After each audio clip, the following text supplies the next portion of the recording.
പല മരണ വീടുകളിലും പോയാലും ഒരുപാട് പ്രയാസത്തോടെയാണ് നമ്മൾ തിരിച്ചു പോകുന്നത്. പോസ്റ്റ്മോർട്ടം കഴിഞ്ഞത് വന്നിട്ടുണ്ട്, സൂയിസൈഡ് ചെയ്തത് വന്നിട്ടുണ്ട്, എല്ലാം ചെയ്തിട്ടുണ്ട്. 22 വയസ്സുള്ള പെൺകുട്ടിയായിരുന്നു. ആ പ്രായത്തിൽ വരുമ്പോൾ നമ്മുടെ മക്കളെയാണ് നമുക്ക് കണ്ണിൽ വന്നത്. ഉമ്മയുടെ പ്രായത്തിൽ വരുമ്പോൾ ഉമ്മാനെയാണ് കണ്ണിൽ വന്നത്. അപ്പം ആത്മാർത്ഥതയായിട്ട് അവർക്ക് നോവരുത് എന്നുള്ള ആ നെയ്യത്തിലാണ് നമ്മളെല്ലാം ചെയ്തു കൊടുക്കുന്നത്. അന്നദാനം, വയോജന പരിപാലനം തുടങ്ങി ജീവകാരുണ്യ പ്രവർത്തനങ്ങൾക്കായി വഴികളേറെയുണ്ട്. എന്നാൽ അതിൽ നിന്നൊക്കെ വ്യത്യസ്തമായൊരു മാർഗം സ്വീകരിച്ചിരിക്കുകയാണ് മട്ടാഞ്ചേരിയിലെ ഈ വനിതാ കൂട്ടായ്മ. മൃതദേഹ പരിപാലനത്തിനായി സൗജന്യ സേവനം, അതാണ് ഇവർ പ്രാവർത്തികമാക്കിയിരിക്കുന്ന ആശയം. കഴിഞ്ഞ റംസാൻ നോമ്പുകാലത്താണ് ഇങ്ങനെയൊരാശയം ഇവർക്കിടയിൽ രൂപപ്പെടുന്നത്. ഒരു വർഷം കൊണ്ട് ഇവർ ഇവിടെ 124 മൃതദേഹങ്ങളാണ് ഇവിടെ പരിപാലിച്ച് അന്ത്യയാത്രയ്ക്കായി ഒരുക്കിയത്. ഇപ്പോൾ നമുക്ക് പലതരത്തിലുള്ള ചാരിറ്റി പ്രവർത്തനങ്ങളും ആരംഭിക്കാം. എന്തുകൊണ്ടാണ് ഒരു മയ്യത്ത് പരിപാലന കേന്ദ്രം തുടങ്ങാനായിട്ട് തീരുമാനിച്ചത്? നമ്മൾ കുറച്ച് സ്ത്രീകൾ നമ്മുടെ ടീച്ചറുടെ വീട്ടുമുറ്റത്തിരുന്നിട്ട് ക്ലാസ് പഠിച്ചിരുന്നവരാണ്. അപ്പോഴാണ് നമുക്കിങ്ങനെ ഒരാളിങ്ങനെ ഒരു നന്മ പ്രവർത്തിക്കണം എന്ന് പറഞ്ഞിട്ട് നമുക്കൊരു സ്ഥലം തന്നത്. അപ്പോൾ ഇവിടുത്തെ കൊച്ചിയിലത്തെ സ്ഥലപരിമിതിയും ഇവിടെ എല്ലാവരും 1 സെൻറ്റ് വീട്ടിലും അങ്ങനെ താമസിക്കുന്നവരാണ്.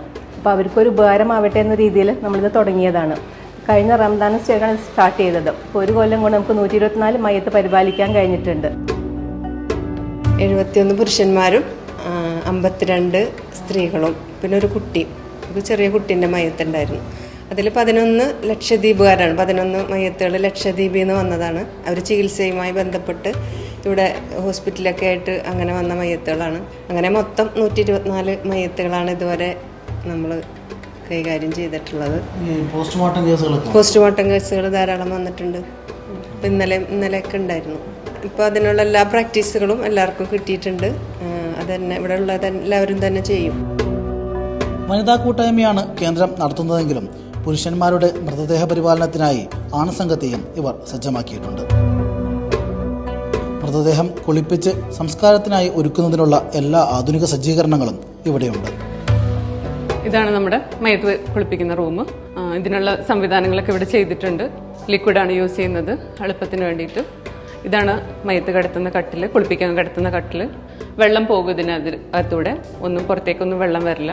ഹെഡൊന്ന് പൊക്കി വെക്കാനുള്ള സംവിധാനമുണ്ട് ഇതിൻ്റെ കൂടെ. 3 പൈപ്പുകൾ ഇങ്ങനെ ഉള്ളതുകൊണ്ട് 4-5 പേർക്ക് ഒരുമിച്ച് നിന്നിട്ട് വൃത്തിയാക്കി ഒരേപോലെ ചെയ്തെടുക്കാൻ പറ്റും. ഹീറ്ററിൻ്റെ സൗകര്യമുണ്ട്, ചൂടുവെള്ളമുണ്ട്. 5 പേര് അല്ലെങ്കിൽ 7 പേര്, അല്ലെങ്കിൽ മൃതദേഹത്തിന് കൂടെ ആരെങ്കിലും ഉണ്ടെങ്കിൽ അവർ 2 പേരും നിൽക്കലുണ്ട്. കൂടുതൽ ക്രൗഡാക്കലില്ല.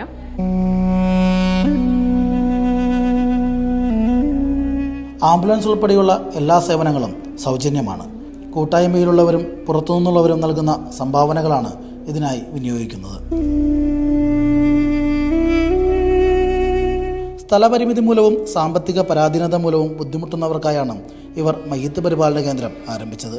ഈ പ്രദേശത്ത് അതെത്രമാത്രം ആവശ്യമായിരുന്നെന്നറിയാൻ ചുരുങ്ങിയ കാലത്തിനുള്ളിൽ ഇവിടെ എത്തിയ മൃതദേഹങ്ങളുടെ എണ്ണം മാത്രം നോക്കിയാൽ മതി. തങ്ങളുടെ ചുറ്റും കണ്ട പൊള്ളിക്കുന്ന യാഥാർത്ഥ്യങ്ങളാണ് അതിനെ പ്രേരിപ്പിച്ചതെന്ന് കൂട്ടായ്മയിലെ അംഗങ്ങൾ തന്നെ സാക്ഷ്യപ്പെടുത്തുന്നു. പള്ളുരുത്തിയിലൊരു മരണ വീട്ടിൽ വെള്ളിയാഴ്ച ഞാൻ ചെല്ലണാണ് അവിടെ. സാധാരണ നമുക്ക് വെളുപ്പിനൊക്കെ മരിച്ച ജുമാക്കുമ്പ് നമ്മൾ ഖബറടക്കുമല്ല.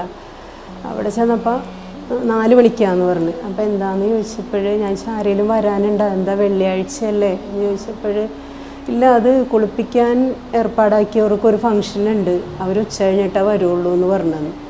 അതൊക്കെ ഒരുപാട് വേദനയോട് കൂടി അവിടെ നിന്ന് പോകുന്നതൊക്കെ. കുളിപ്പിച്ചിട്ടുണ്ട്, നേരത്തെ ചെയ്യാറുണ്ട്, എന്നാലും പെട്ടെന്ന് അങ്ങോട്ട് ഓടിച്ചെന്ന് ആരും അങ്ങനെ അനുവദിക്കൂലല്ലോ.